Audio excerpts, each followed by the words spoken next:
here right now with Gabriel Nadales. He's the Leadership Institute Student Rights Advocate. Gabriel, welcome to NTD. Thank you for having me. So, your story is you used to be Antifa, and now you're not. Thank goodness I'm not. So, can we just start by telling us how you actually got into Antifa in the first place? Well, I think it's not like you can just join an organization. Okay. Because to start off, it's not even an organization, it's more of a movement, and it encompasses many other radical leftist movements. But what really got me into that mindset was there was a lot of indoctrination that I grew up with, both from my high school or like my middle school. I had professors who would stand in front of the classroom and start lecturing about how believing in God was, you were stupid if you believed in God, for example, or a lot of the media that I watched was Spanish media, and Univision and Telemundo are just incredibly biased networks, and that's what I grew up with. So by the time I was in 10th grade, I was 16, that I was a prime candidate to join a movement like Antifa. Do you think that was common among your peers? Were you all in a similar headspace? I think that there's a lot of peers who definitely were in that headspace. Not all of them are activists like me, but then there's a lot of people who agreed with me. For example, in 2009, it was 2010, I refused to stand up for the Pledge of Allegiance, and a lot of my peers supported me. A lot of them said that they wished they had the courage to stand up to the administration because they didn't want to stand up for it, but just. So that was your idea. You weren't just following some trend that was going on. You're like, I'm not going to stand up for the Pledge of Allegiance? No, this is before any of the modern things. This right, is several years ago. One day I decided I don't want to stand up for the Pledge of Allegiance. This is not something that I believed back then. Right. And I actually got a lot in trouble for it, but I threatened to sue the school, and that's what really made people feel like, hey, like this guy's actually standing up for what he believes. And I got a lot of support from my peers. Wow, so a man of conviction. So you've been to Antifa protests or Sure. Demonstrations, or I'm not sure. Tell me about that. So the first time, even though I was a leftist activist, the first time I actually attended an Antifa protest was in Claremont, California in 2011. And that was to protest the National Socialist Movement, which is a neo-Nazi organization. You know, that's really what drew me to be part of this whole movement, because I thought that they were the ones fighting Nazis. And unfortunately, later I found out that they're not. They're just anything that is not radical leftist like them, they are willing to fight. And there was actually this government report in Germany in 2018 where they quoted an anti-fascist group from Munich. And it said that the fight against fascism is not over until capitalism is destroyed. And this is just the common tropes that are found within Antifa circles. They're not actually fighting fascists, they're just a militant arm of their socialist, communist doctrines. So how many events did you go to? I can't really say specifically that you would call like hard like Antifa too, but then there's a lot of different protests, because a lot of people think that you have to wear the black mask to be part of Antifa. That is not it. You don't even have to wear it once. That is merely a tactic. To be part of Antifa is to do two things. One is to share their violent ideology, and then second is to be willing to use whatever is at your disposal to really enact those changes. This is why there's countless professors who are a part of Antifa, even though many have never worn the black mask, for example, because they use their position of authority to silence conservatives in the classroom. So at some point something changed for you, obviously, you're here. So what changed? So in 2011, that was the first time it's actually 2012, sorry, I always get my dates mixed up. In 2012, I started learning about economics and the free market from a conservative teacher, and I found them really interesting. So I wanted to play devil's advocate, talk to other leftist activists, and instead of kind of engaging me, saying why those ideas were wrong, they would start calling me names, saying that I was spreading capitalist propaganda, instead of just, addressing the arguments. Well, I didn't really like that too much, because I just realized that they were kind of looking for ideological purity, while I was just a curious person wanting to learn more. But it wasn't until college where I decided I wanted to start a conservative club, thanks to Leadership Institute, who they helped me out, just so I could seek out more conservatives and just talk to them. And it was the conservatives who actually changed my mind into becoming a libertarian and eventually a conservative. Very interesting. So now you're having those conversations with other young people who might be Are you actually speaking to Antifa members?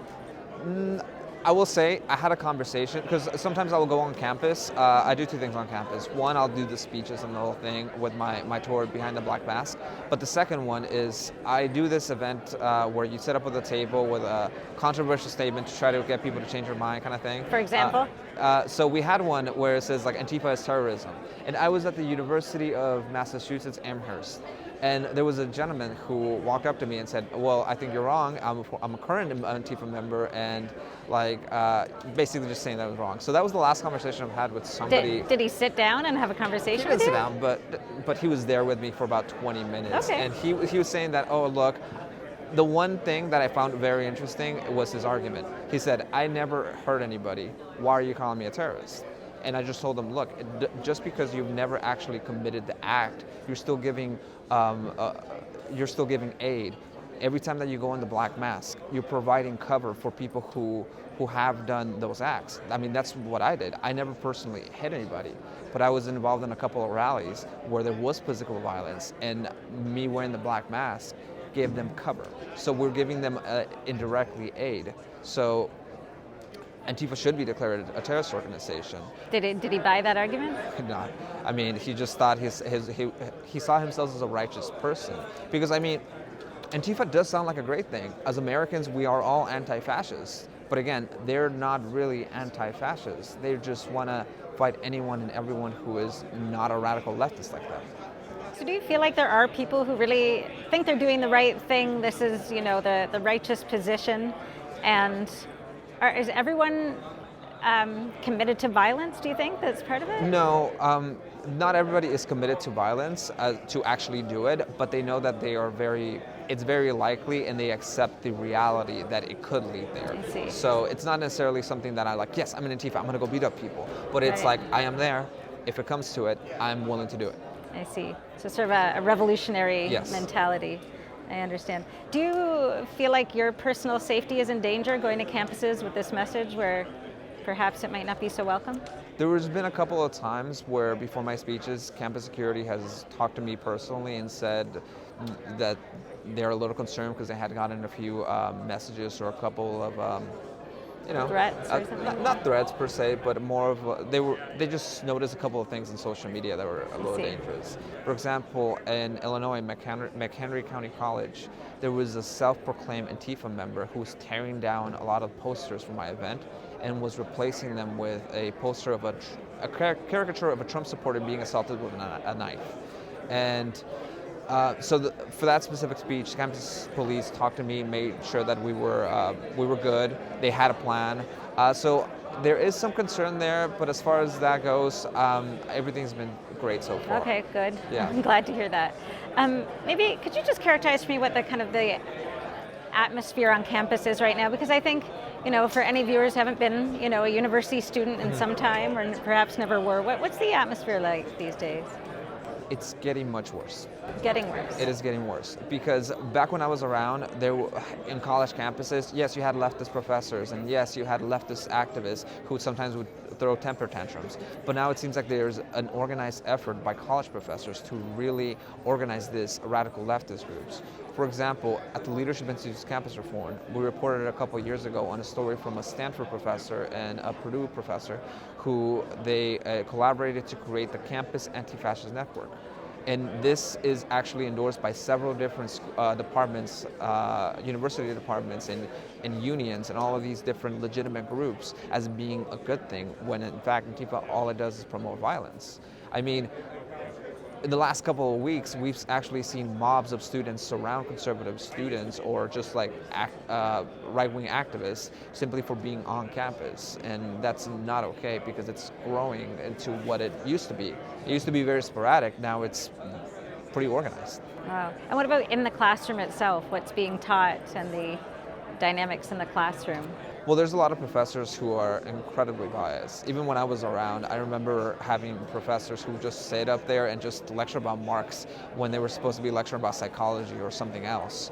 But then even today, I sometimes help students, which is a little difficult to prove. I had a student from UC Irvine who talked to me, and he said that it was a constitutional law class, and apparently he was doing great in the class. He was participating, and all of his classmates kept looking for him for help because he was doing great in the class, and then he ended up getting a C because the professor was not a conservative. He always kept bringing up conservative points.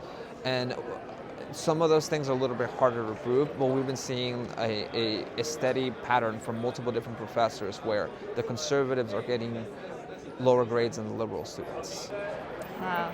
Do you have any sense, is it worse in some areas of the country than others, or some campuses? Well, definitely some places like California, New York, Massachusetts, those are definitely worse. But many people will be like, it's not surprising to see people or leftist professors in like Iowa, for example. There was a professor in Kirkwood Community College who was self-proclaimed an Antifa member, and then he was dismissed.